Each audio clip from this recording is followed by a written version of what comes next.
Chapter 3 की शुरुआत में हमें लॉयड के घर का अंदरूनी दृश्य दिखाया जाता है, जहां लॉयड और उसके पिता डाइनिंग हॉल में साथ बैठकर खाना खा रहे थे। उसी दौरान लॉयड मन ही मन सोचता है, फिलहाल तो मैंने किसी तरह पिताजी से पीछा छुड़ा लिया, लेकिन अगर उन्होंने मुझे ऑनडोल रूम बनाने की अनुमति ही नहीं दी तो। फिर वह खुद से कहता है, चलो देखते हैं पिताजी का क्या फैसला होता है। तभी उसके पिता अचानक उससे पूछते हैं, अब क्या नई मुसीबत खड़ी करने की सोच रहे हो? यह सुनते ही लॉयड मन ही मन सोचता है, बेहतर होगा बात को ज्यादा ना खींचूं। इसके बाद वह पहले वाले लॉयड की तरह रूड होकर कहता है, पब के मालिक ने मुझसे ऑनडोल रूम बनवाने की इच्छा जताई है। यह सुनकर उसके पिता पूछते हैं, क्या वहां के लोग भी ऑनडोल रूम बनवाना चाहते हैं? लॉयड हल्की मुस्कान के साथ जवाब देता है, लगता है आपको पहले से ही सब कुछ पता है। तब उसके पिता गंभीर स्वर में कहते हैं, वे लोग हमारे अपने हैं, इसलिए उनकी देखभाल करना हमारी जिम्मेदारी है, और अगर तुम उन्हें धोखा देने या ठगने की कोशिश करोगे तो मैं बिल्कुल भी चुप नहीं बैठूंगा। यह सुनकर लॉयड तुरंत कहता है, मेरा उन लोगों को ठगने का कोई इरादा नहीं है। लेकिन मन ही मन वह सोचने लगता है, मैं चाहे कितना भी अच्छा काम क्यों ना कर लूं फिर भी कोई मुझ पर भरोसा नहीं करेगा। यह सोचकर वह अपने पिता से कहता है, अगर हमारी बात खत्म हो गई हो तो मैं अब चलता हूं। इतना कहकर लॉयड मन ही मन खुद से कहता है, भागो लॉयड, जितनी जल्दी हो सके यहां से भागो। और वह वहां से जाने लगता है। तभी पीछे से उसके पिता उसे रोकते हुए कहते हैं, क्या तुम यह सब हमारे परिवार की आर्थिक हालत की वजह से कर रहे हो? तुम्हें भी पता है कि इस समय हमारा परिवार कितनी मुश्किलों से गुजर रहा है। फिर वे शांत स्वर में आगे कहते हैं, लेकिन तुम्हें इन सब बातों की चिंता करने की जरूरत नहीं है। इस परेशानी का सामना मैं खुद कर लूंगा।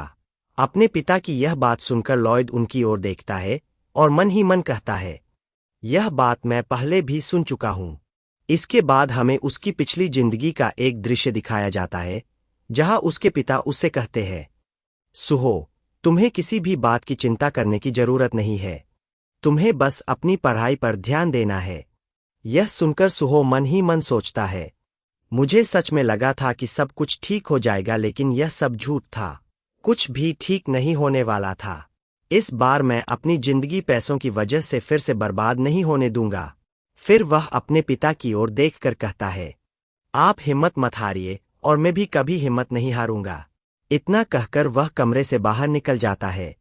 बाहर जाते हुए वह मन ही मन सोचता है, काश यह बात मैं अपनी पिछली जिंदगी वाले पिताजी से भी कह पाया होता। घर में चलते चलते वह अपने हिसाब किताब को याद करते हुए कहता है, अभी हमारे पास स्टाइल ए के 32 ऑर्डर और स्टाइल बी के 57 ऑर्डर आ चुके हैं। ऊपर से कंस्ट्रक्शन का आधा एडवांस भी मिल चुका है। तभी हमें 2 आदमी दिखाया जाता है जो लॉयड के पिता से मिलने जा रहे थे। मोटे वाले का नाम मीटलोफ और पतले वाले का नाम शिलोह था, लेकिन आसान बनाने के लिए इन्हें मोटू और पतलू ही बुलाऊंगा। उन्हें देखते ही लॉयड मन ही मन सोचता है, लॉर्ड का बेटा होने के बावजूद इन्होंने मुझे नमस्ते तक नहीं किया, कहीं ये वही लोग तो नहीं। इतना सोचते ही दृश्य सीधे लॉर्ड के कमरे में पहुंच जाता है।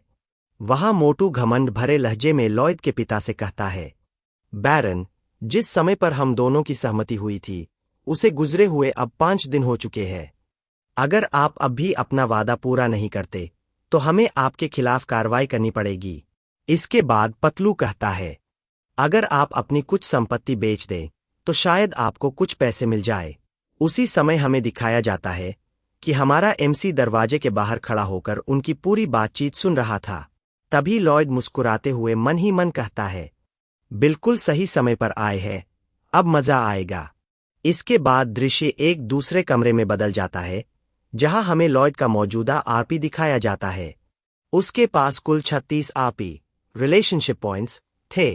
लॉयड सोचते हुए कहता है, ये सारे आरपी मैंने जैवियर से कमाए हैं, लेकिन आखिर मैं इन्हें खर्च कैसे करूं?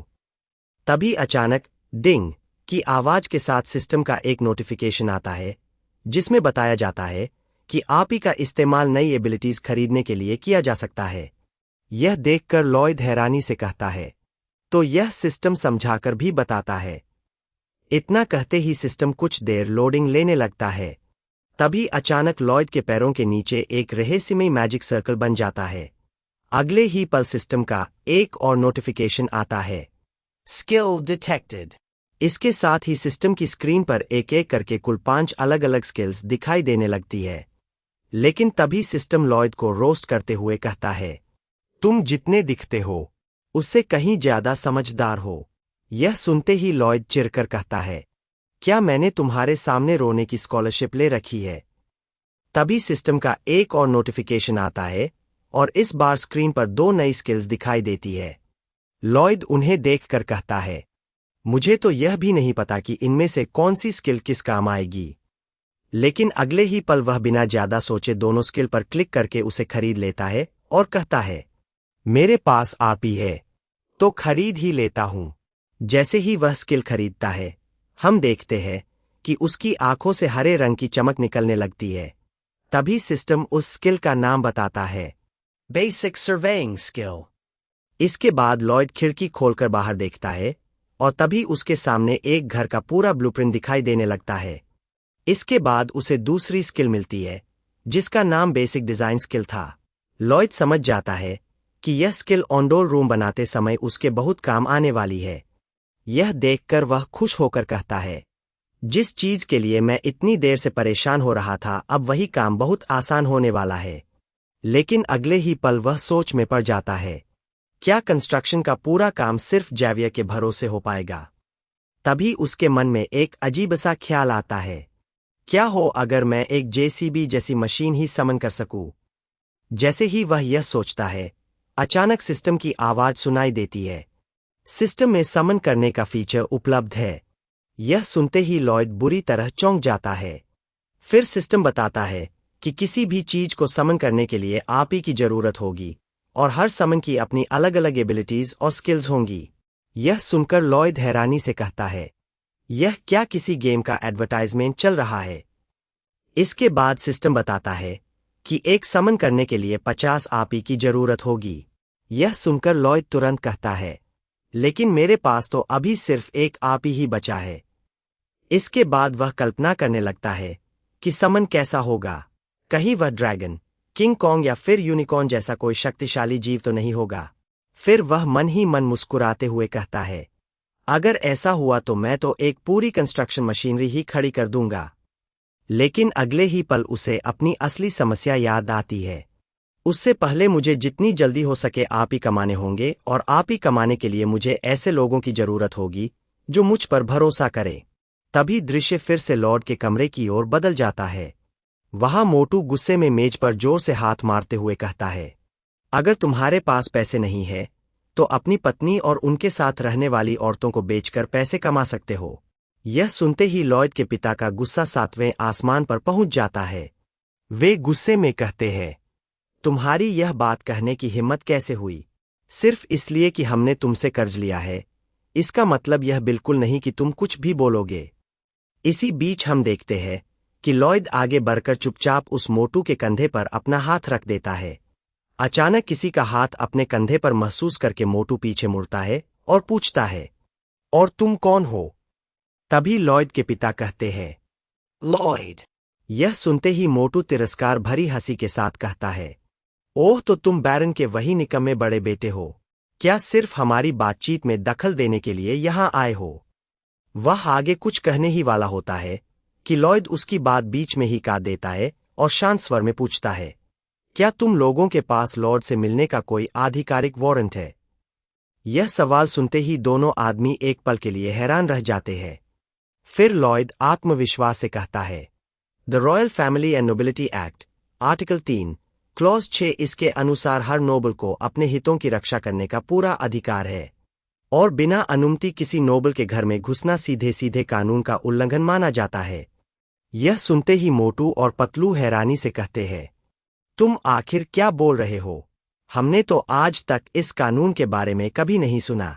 लॉयड शांत चेहरे के साथ जवाब देता है, अच्छा अगर तुम्हें इस कानून के बारे में नहीं पता तो चलो हम सब साथ चलकर अभी इसकी पुष्टि कर लेते हैं। इतना कहकर वह जोर से आवाज लगाता है, खैवियर। अगले ही पल जैवियर कमरे के अंदर आ जाता है। तभी लॉयड के चेहरे पर एक खतरनाक मुस्कान आ जाती है और वह कहता है, जैवियर इन दोनों के हाथ काट दो। यह सुनते ही जैवियर बिना एक पल गवाए अपनी तलवार म्यान से निकालने लगता है।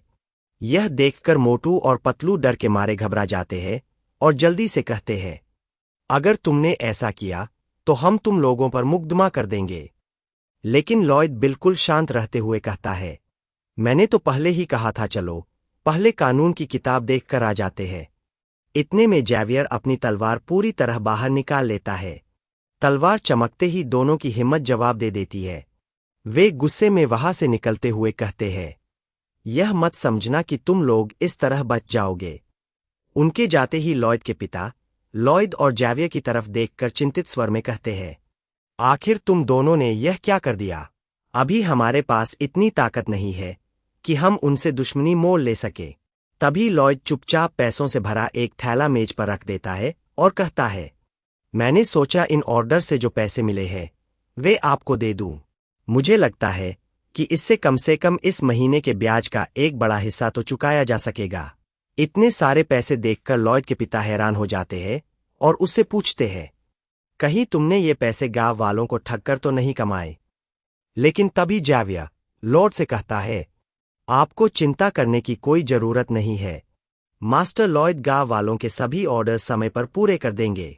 यह सुनकर लॉयड मन ही मन सोचता है, पिताजी के चेहरे को देखकर ही पता चल रहा है कि उन्हें जैवियर पर कितना भरोसा है।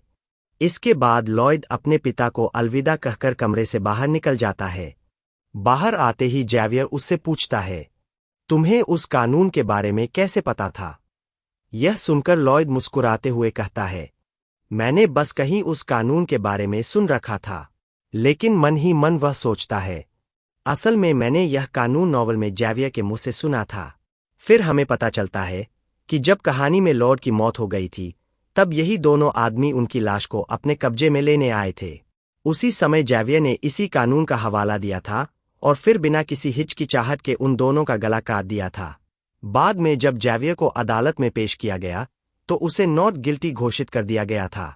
यह सब याद करके लॉयड मन ही मन मुस्कुराते हुए कहता है, कहानी पहले से पता होने का भी अपना ही फायदा है। तभी अचानक डिंग की आवाज के साथ सिस्टम का नोटिफिकेशन आता है। उसमें लिखा होता है कि लॉयड के पिता की अप्रूवल रेटिंग लॉयड के लिए 6 पॉइंट्स बढ़ गई है। इसके साथ ही उसे 60 आरपी मिलते हैं। अब उसके पास कुल 61 आरपी हो चुके थे। यह देखकर लॉयड उत्साहित होकर मन ही मन कहता है, जैसा मैंने सोचा था अब मैं आखिरकार समन कर सकता हूं।